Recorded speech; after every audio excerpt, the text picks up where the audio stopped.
Okay, ladies and gentlemen, let's continue with chapter 9. Chapter 9 is natural convection.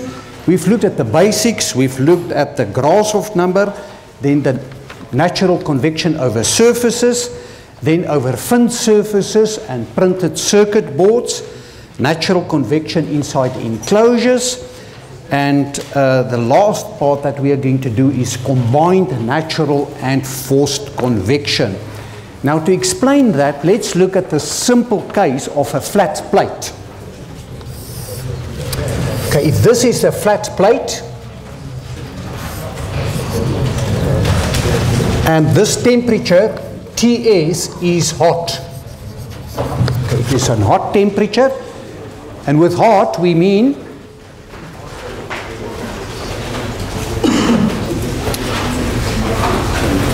okay, ladies and gentlemen,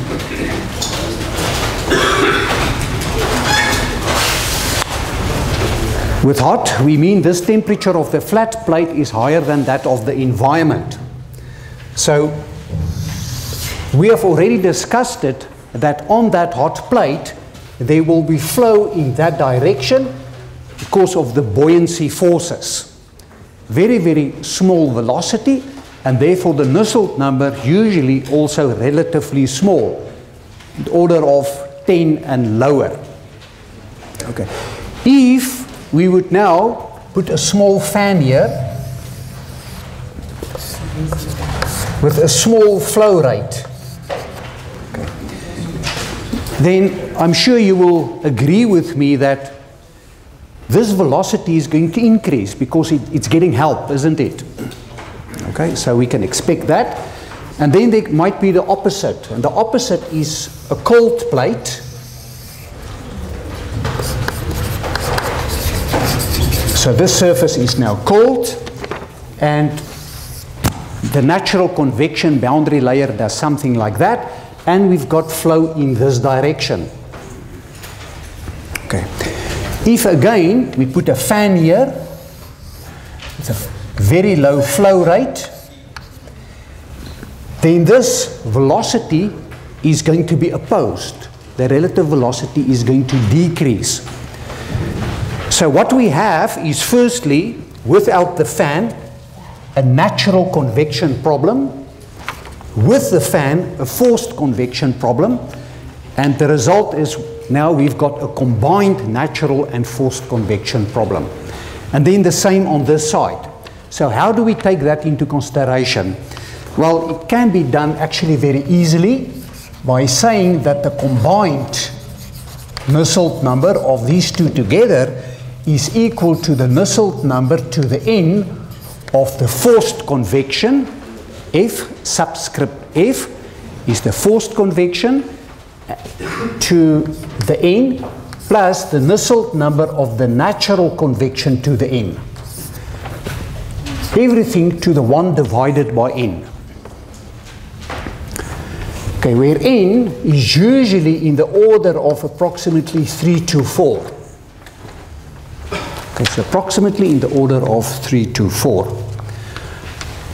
I think to keep things simple, I would suggest that for this course and for test and exam purposes, let's agree on using an n equal to 3.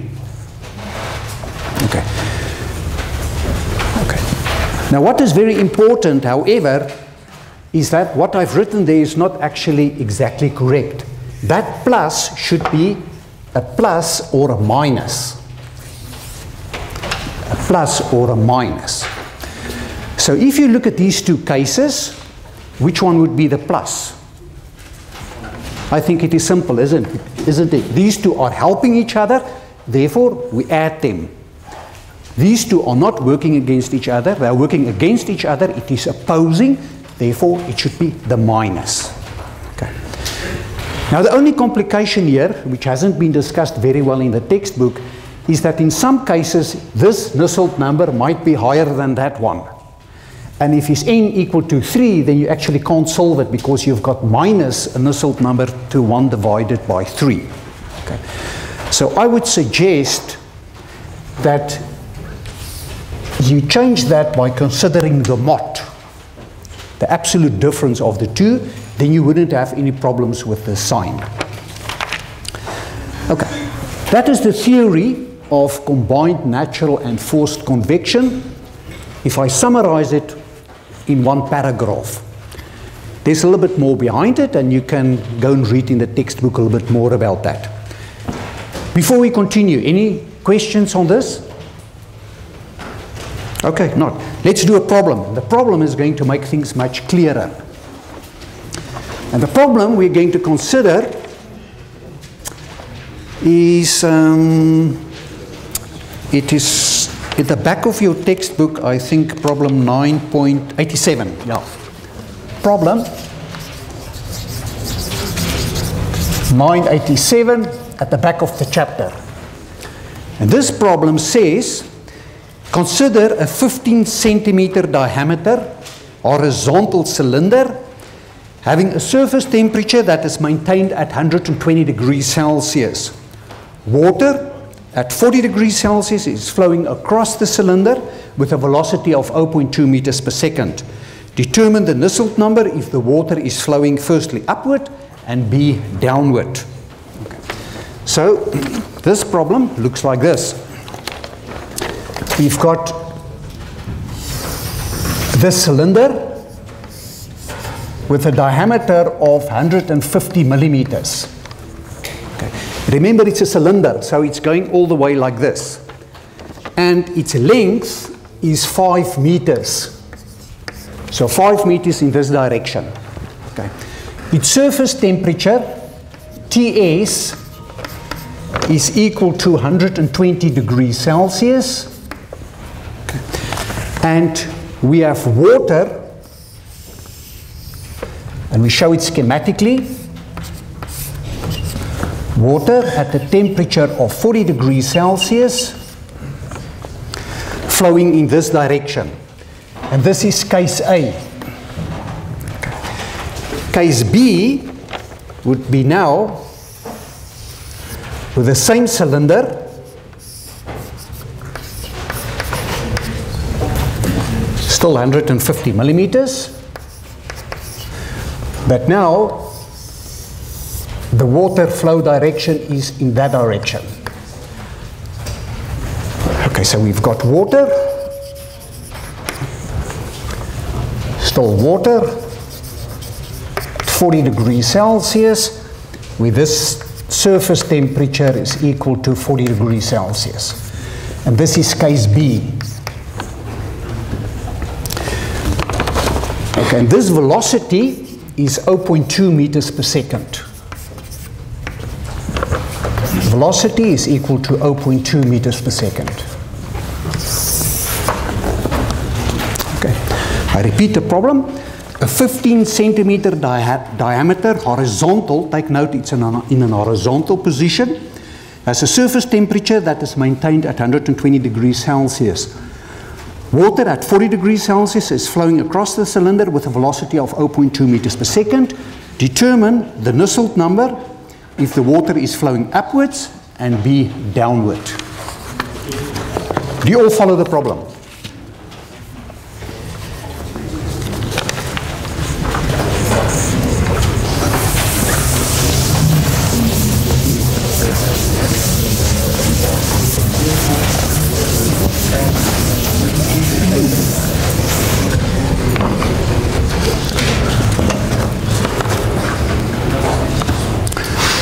Okay, we know that we will have to get the properties, viscosity and density and all that stuff.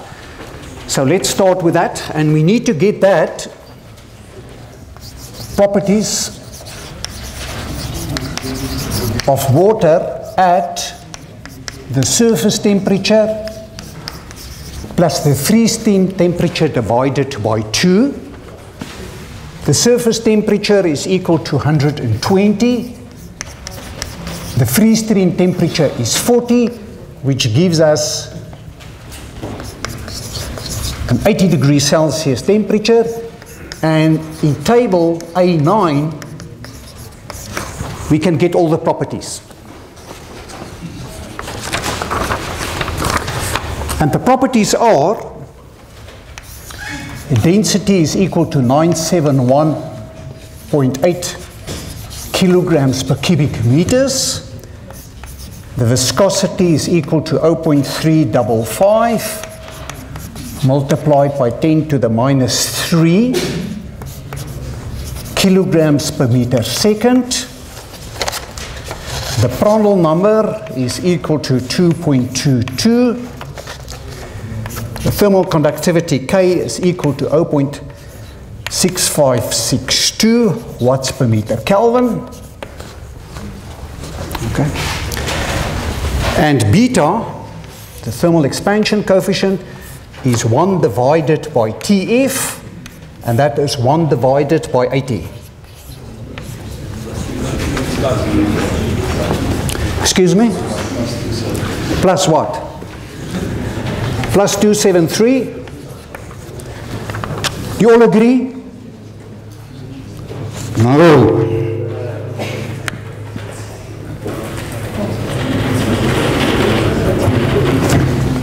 It's not right. What's wrong?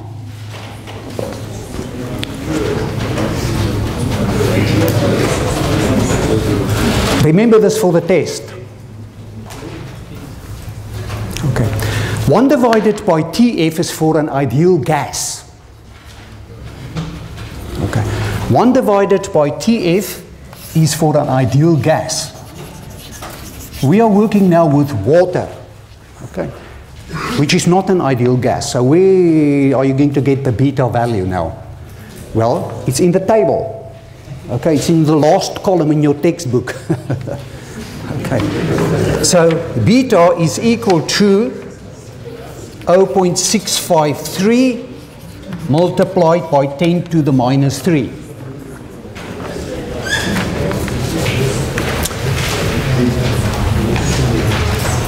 Okay.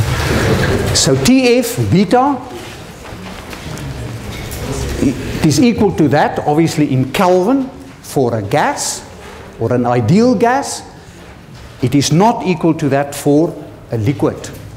Okay. You can get that values in your table, in table A9, in the last column, the values are given there for you. Okay. Right, let's calculate the Reynolds number. We need the Reynolds number so that we can know if the flow is laminar or turbulent. We are going into the types of problems where we are looking at combined forced convection and natural convection. If we've got forced convection, the Nusselt number is a function of Reynolds number. If it is natural convection, the Nusselt number is a function of Grashof number. Okay. So we will have to calculate both of these. The Reynolds number is equal to rho Vd divided by the viscosity.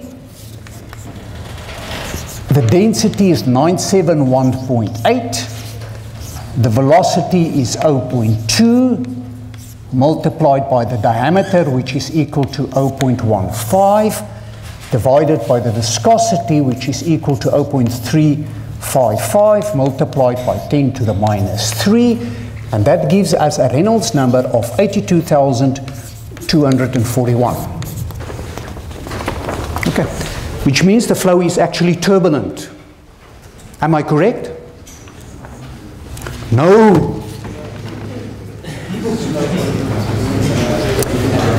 The flow is turbulent if the Reynolds number is larger than 2,300 for a tube.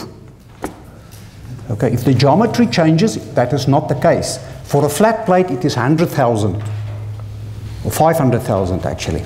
For a cylinder, there will also be a certain value. But you cannot, based on that, say that the flow is laminar or turbulent. 2,300 is not the magic value for everything. It's only for a tube. Okay. So there's the Reynolds number. Let's calculate the Grashof number. The Grashof number is equal to G multiplied by beta multiplied by the surface temperature minus T infinite multiplied by D to the third divided by the kinematic viscosity squared.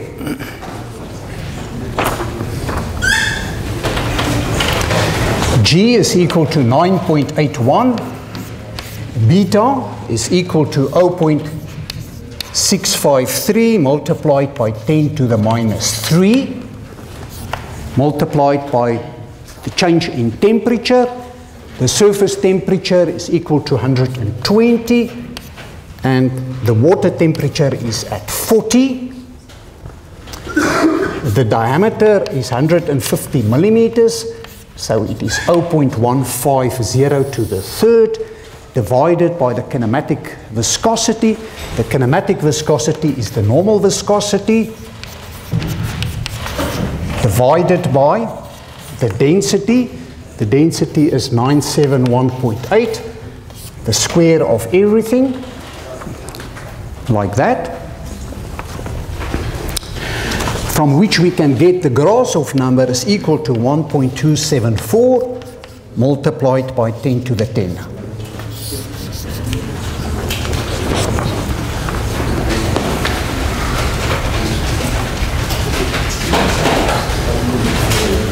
Are you all happy with that? I saw somebody shaking their head.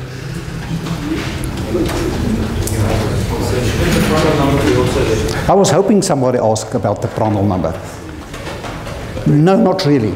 You have to remember the Grashof and the Rayleigh number, two different things. So the next one is the Rayleigh number. The Rayleigh number is equal to the Grashof multiplied by the Prandtl. So the Rayleigh number is multiplied by Prandtl number. Okay, and that is equal to 2.888 multiplied by 10 to the 10. So it is that value multiplied by the Prandtl number, which is equal to 2.22.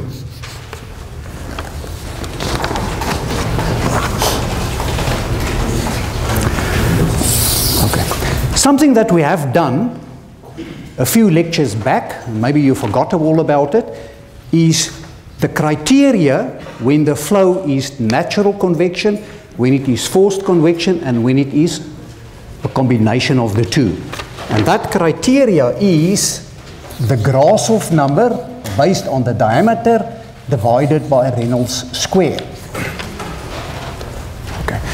And if we look at this Grashof number, it is indeed the Grashof number of the diameter, and this is the Rayleigh number of the diameter, and that is also the Reynolds number of the diameter.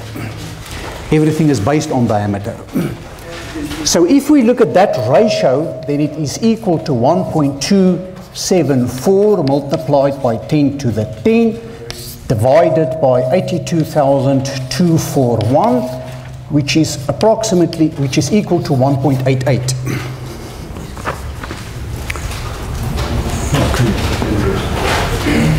Now, since the Grashof divided by Reynolds number square is approximately in the order of 1. The order of 1. Okay. This problem is a combined natural convection and a forced convection problem. It's a combined natural convection and a forced convection problem.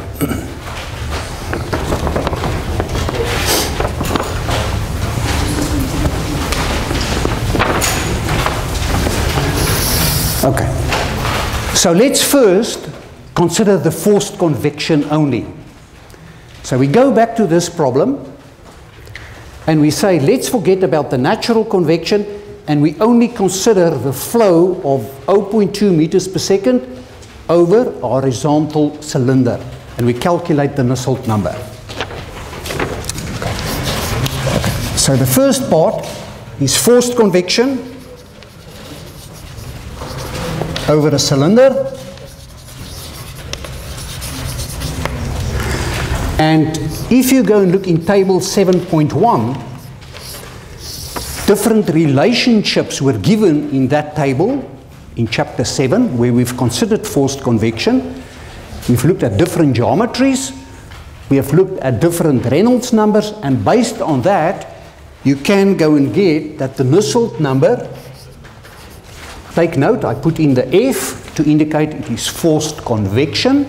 The Nusselt number for forced convection is equal to 0.027 multiplied by Reynolds number to the 0.805 multiplied by Prandtl to the third.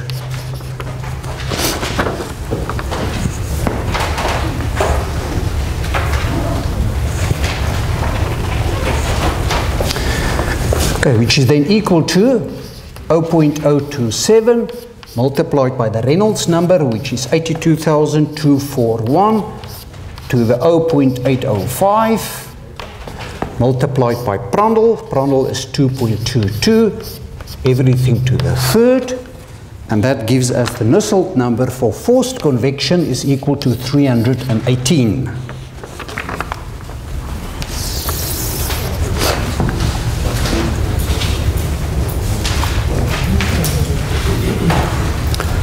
Okay, the Nusselt number for forced convection, we get a relationship, take note, for a horizontal cylinder in table 7.1.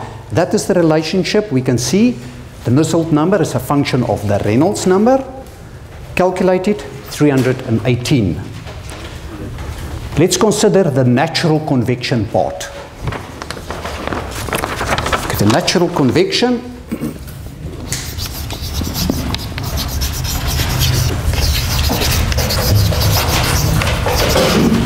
of a cylinder. Okay, the natural convection of a cylinder is given in table 9.1.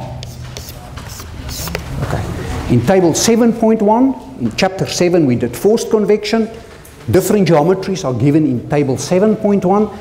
Natural convection in chapter 9, in table 9.1, different geometries. So in that table, the Nusselt number, I'm using subscript n to indicate it is natural convection, is then equal to 0.6 plus 0.387 multiplied by Rayleigh based on the diameter to the 6 divided by 1 plus 0.559 divided by the Prandtl number to the 9 divided by 16, square brackets closed, to the power of 8 divided by 27, and then everything squared.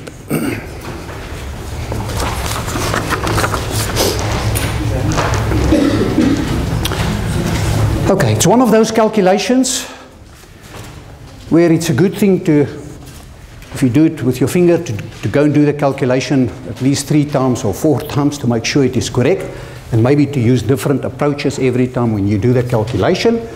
Maybe to divide the problem up in the first part, go and calculate that term. Maybe then that term, put everything together as a third term, make it simple so that at the end of the day you've got one term, and another term to the square, depending on how you would like to do it. And if you go and do the calculation, then it works out as 391.3. Okay. So for the forced convection, the Nusselt number was 318. For the natural convection, it is 391.3. So on its own, which one is the strongest one? In this case, the natural convection actually.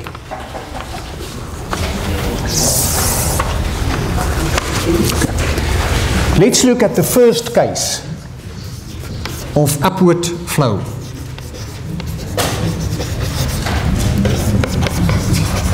Okay, upward flow. This case here.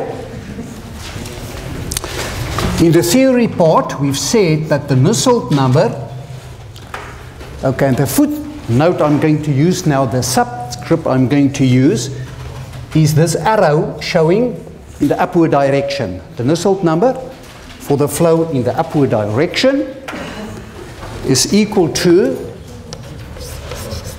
the Nusselt number of the forced convection to the third. Remember, I've asked that let's all decide on using 3, plus natural convection to the third and everything to the third.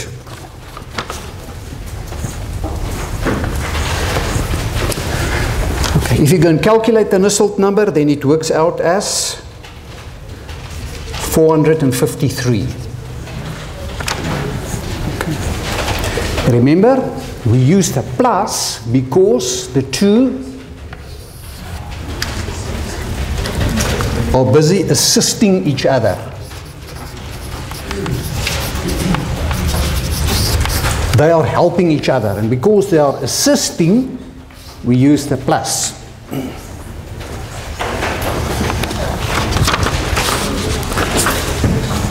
Okay.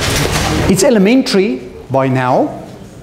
If you want to go and calculate the heat transfer coefficient, the Nusselt number is the heat transfer coefficient multiplied by the diameter divided by the thermal conductivity. So the heat transfer coefficient is equal to 1982 watts per square meter degree Celsius. Okay. And the heat transfer rate can then be calculated for the case where the flow is in an upward direction, which is equal to the heat transfer coefficient. And I'm going to write it down without writing down the equation, because you can see I can just get one more row in here, and I want to finish on this board. So, but please go and put it in. The heat transfer rate is equal to the heat transfer coefficient multiplied by the area multiplied by delta T. Okay. It's equal to the heat transfer coefficient is equal to 1982 multiplied by the surface area. The surface area is equal to pi multiplied by the diameter, which is 150 millimeters, multiplied by this length of 5 meters. Okay. So that's the surface area multiplied by delta T, 120 minus 40, and the heat transfer rate then works out as 373.5 kilowatts.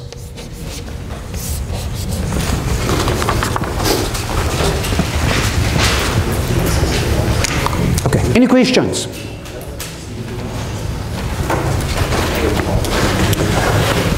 Okay, let's consider case B, the downward flow. Downward flow.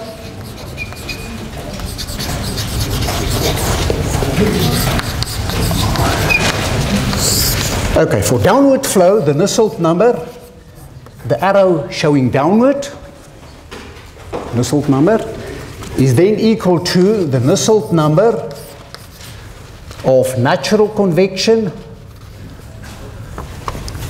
minus, in this case, the Nusselt number for forced convection, both of them to the third, to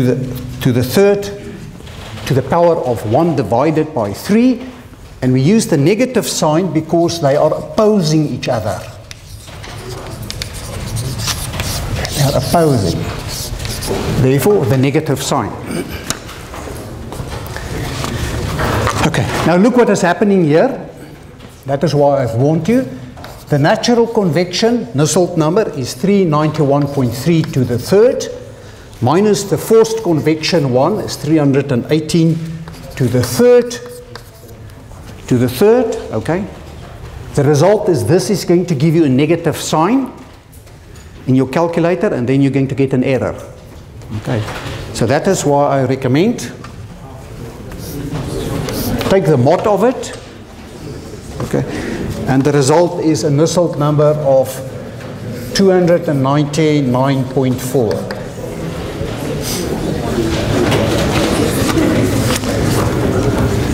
Okay, now again, we didn't do it on this board, but the Nusselt number is equal to the heat transfer coefficient multiplied by the diameter divided by the thermal conductivity. We are talking of the Nusselt number for the flow going downward, so we also want to solve the heat transfer coefficient for the flow going downward. Let's maybe show that as the heat transfer coefficient for the flow going upward. Okay, for downward, if you go and solve it for the downward flow, then it is equal to 1,310 watts per square meter degree Celsius.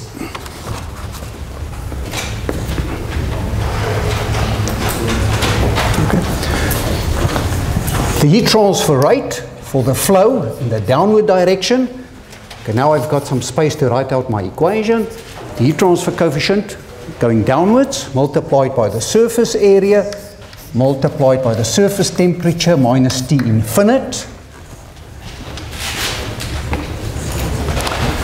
is equal to the heat transfer coefficient for the flow going downward, 1310, multiplied by the surface area of the cylinder.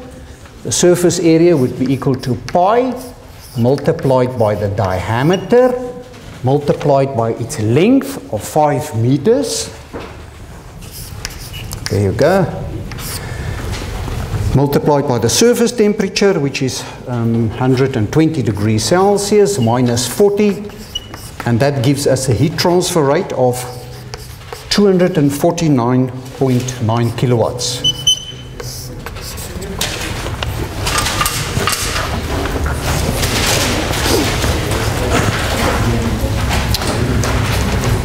Okay.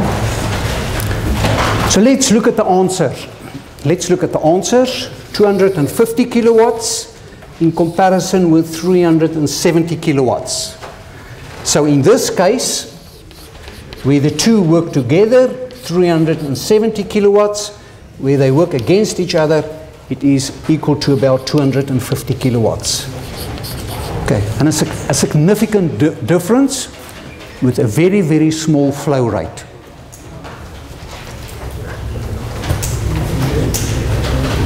Any questions?